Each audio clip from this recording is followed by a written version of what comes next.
Excellences, Monsieur le Président de la République, Monsieur le Premier ministre, Mesdames, Messieurs les membres du gouvernement, distingués invités en vos rangs, titres et qualités.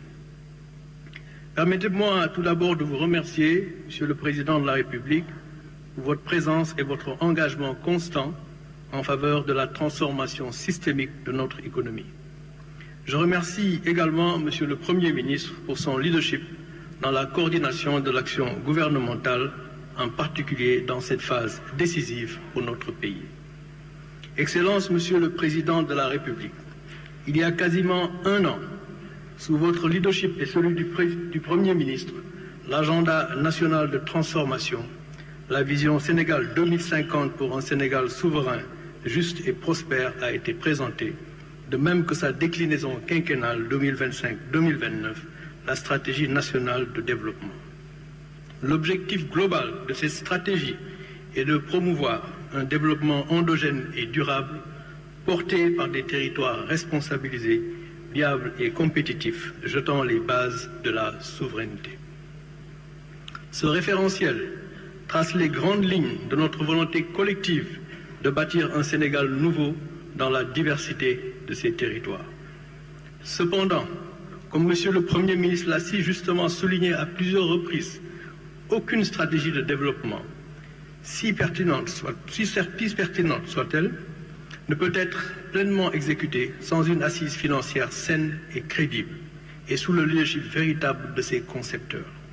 Cette assise financière saine et crédible est ce que les économistes appelleraient un cadre macroéconomique fiable et solide. Or, suite à la publication des résultats de l'audit des finances publiques par la Cour des comptes, en ligne avec votre engagement de transparence vis-à-vis des Sénégalais et de nos partenaires, la suspension du programme avec le FMI a mis nos finances publiques à rude épreuve. Mon collègue ministre des Finances et du Budget ne me démentira pas. En effet, l'accès aux marchés financiers internationaux à des conditions raisonnables nous est devenu difficile et les appuis budgétaires ont été suspendus. Cette situation, conjuguée à un contexte mondial marqué par le rétrécissement de l'aide publique au développement, s'est traduite en des gaps substantiels de financement du cadre macroéconomique du plan quinquennal. Il est également important de noter que le Sénégal est dans une union monétaire crédible, avec une banque centrale indépendante, des engagements de discipline budgétaire et des limites de niveau d'endettement dans le contexte d'un marché financier régional commun. Ces règles existent pour préserver la viabilité du régime de change que nous nous sommes choisis, nonobstant ces évolutions nécessaires à moyen terme pour relaxer cette contrainte. Ce contexte conforte l'ambition du Sénégal d'optimiser le financement endogène sans pour autant se replier sur soi-même. La souveraineté budgétaire ne veut pas dire autofinancement. Il s'agit de pouvoir financer son déficit budgétaire et ses besoins de financement de la dette qui arrivent annuellement à échéance sans avoir à recourir à l'austérité ou au financement à des conditions draconiennes ou encore à un prêteur en dernier ressort. Il s'agira donc, face aux contraintes auxquelles le Sénégal fait face, de créer des marges de manœuvre budgétaires à court terme dont la finalité sera de rétablir durablement les équilibres budgétaires et financiers de notre pays, préserver la soutenabilité de notre dette afin d'assurer des conditions optimales de financement de l'agenda national de transformation. Il s'agit donc ici d'un engagement politique fort de votre part pour restaurer la confiance des citoyens, des investisseurs et des partenaires techniques et financiers tout en ayant la maîtrise de notre destin que nous avons projeté radieux. Excellence, Monsieur le Président de la République, Monsieur le Premier ministre, il n'est donc pas inutile de rappeler ce qu'est la vision Sénégal 2050, ce destin radieux que nous projetons, tout en la mettant dans une perspective historique. Depuis son accession à l'indépendance, le Sénégal a élaboré et mis en œuvre plusieurs référentiels de politique économique et sociale dans le cadre institutionnel que j'ai décrit. Ces différentes politiques publiques ont permis, dans une certaine mesure, de réduire le gap infrastructurel et d'améliorer l'accès aux services sociaux de base. En dépit des efforts consentis, les résultats restent en deçà des attentes.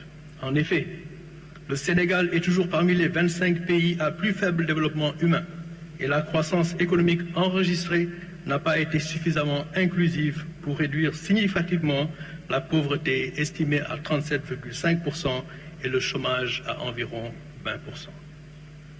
En outre, le modèle de développement mis en œuvre depuis génère beaucoup d'inefficacité et d'inefficience sous le leadership de l'État central. Les réalisations ont été obtenues au prix d'une accumulation progressive de la dette publique, conduisant à une crise cyclique d'endettement environ tous les 20 ans. La dette de l'État central est estimée à 119% du PIB à fin 2024. Le recommencement dans le même paradigme se fait donc à intervalles réguliers au gré d'ajustements douloureux, de rééchelonnement ou d'annulation de dette. Nous devons briser ce cycle. La vision Sénégal 2050 a comme ambition d'opérer une transformation systémique qui consistera à mettre le secteur privé et les citoyens au devant, les appuyer tout en protégeant les plus vulnérables. Cette transformation systémique qui mettra le secteur privé, les citoyens et collectivités locales au devant s'opérera également dans la gouvernance des services publics où l'État pourra financer et faire par des concessions et autres délégations de services publics.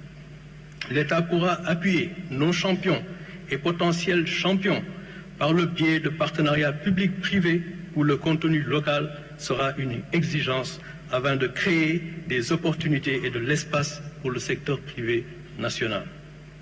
Dans les secteurs sociaux, éducation, santé, infrastructures de base, l'expérience internationale montre qu'un franc CFA de ressources publiques dépensées dans le cadre de concessions de services publics peut générer un effet de levier de 0,5 à 1, soit une possibilité de doubler la contribution publique. Dans les secteurs marchands, cet effet de levier peut aller jusqu'à 4 fois la contribution publique par le complément de ressources privées, par le paiement d'usagers, que le paiement d'usagers peut permettre de mobiliser.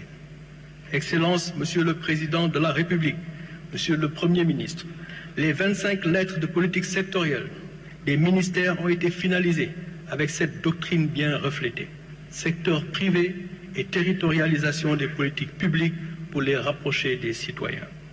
La vision Sénégal 2050 a donc l'ambition d'utiliser l'instrument budgétaire, non pas simplement sous le leadership de l'État par l'endettement, mais comme instrument d'effet de levier au service du secteur privé, des collectivités locales et des citoyens pour accélérer la croissance et surtout la productivité. En effet, la croissance du PIB non agricole, le secteur agricole étant volatile, a entamé une décélération depuis 2018, passant de 5,8% en 2017 à 3,5% en 2024, malgré un endettement sans précédent.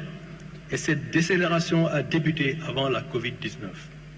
Depuis 2022, le rythme de la croissance non agricole s'est inscrit dans une fourchette comprise entre seulement 3% et 4%, insuffisante et légèrement supérieure au taux de croissance démographique. Cette décélération de la croissance a principalement résulté d'une productivité en baisse, voire négative. La faible productivité de l'investissement, notamment de l'État central, constitue une autre caractéristique marquante de notre croissance économique.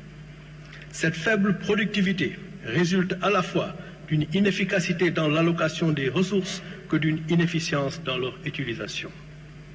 L'absence de retombées économiques notables remet donc en question l'efficacité de la dette en tant que levier de croissance. En théorie, une dette productive devrait permettre de stimuler les recettes publiques à travers une augmentation de la base fiscale, réduisant ainsi à terme les besoins d'emprunt extérieur et améliorant la viabilité de la dette. Or, ce lien ne s'est pas matérialisé au Sénégal. La viabilité de la dette publique suppose que l'État puisse à moyen et long terme honorer ses engagements sans avoir à recourir à une restructuration ou un défaut de paiement. Cependant, la dynamique actuelle montre que l'endettement du Sénégal a conduit à des déséquilibres macroéconomiques persistants, notamment des déficits budgétaires cachés de l'ordre de 13% du PIB entre 2019 et 2023, sans accélération de croissance, et ceci avec des déficits jumeaux, notamment du commerce extérieur sur la période. C'est donc dans ce contexte que je viens de décrire que M. le Premier ministre a mis en place une task force multidisciplinaire à la primature. Une task force pour élaborer un plan de redressement afin de permettre au Sénégal de retrouver la souveraineté budgétaire et la confiance des investisseurs. Cette souveraineté budgétaire permettra la mise en œuvre des objectifs économiques et sociaux de la vision Sénégal 2050 déclinée dans le cadrage macroéconomique du plan quinquennal 2025-2029.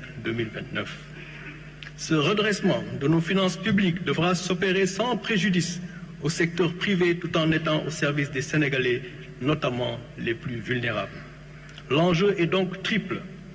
Améliorer la qualité et l'opportunité de la dépense publique en orientant les ressources vers des investissements à fort impact sur la productivité. Réduire les besoins de financement par l'endettement à travers une consolidation et un déficit budgétaire de 3% à l'horizon 2027, permettant ainsi de dégager une trajectoire descendante de la dette en pourcentage du PIB. Conduire enfin les réformes nécessaires pour appuyer le secteur privé afin qu'il puisse véritablement prendre le relais de la croissance dans cette transformation systémique voulue en sa faveur. En somme, le plan de redressement permettra de donner un signal positif aux marchés financiers internationaux et nous permettre de mobiliser à nouveau des financements extérieurs à des conditions plus favorables. La confirmation de la solidité de notre cadre macroéconomique par nos partenaires, notamment le Fonds monétaire international, viendra conforter nos propres efforts. Mesdames, Messieurs, les mesures concrètes de ce plan de redressement nous seront exposées dans quelques instants par Monsieur le Premier ministre. Retrouver la souveraineté budgétaire nous permettra de réaliser les ambitions de la vision 2050 qui projette une accélération de la croissance par la productivité et l'emploi et à au moins 6,5%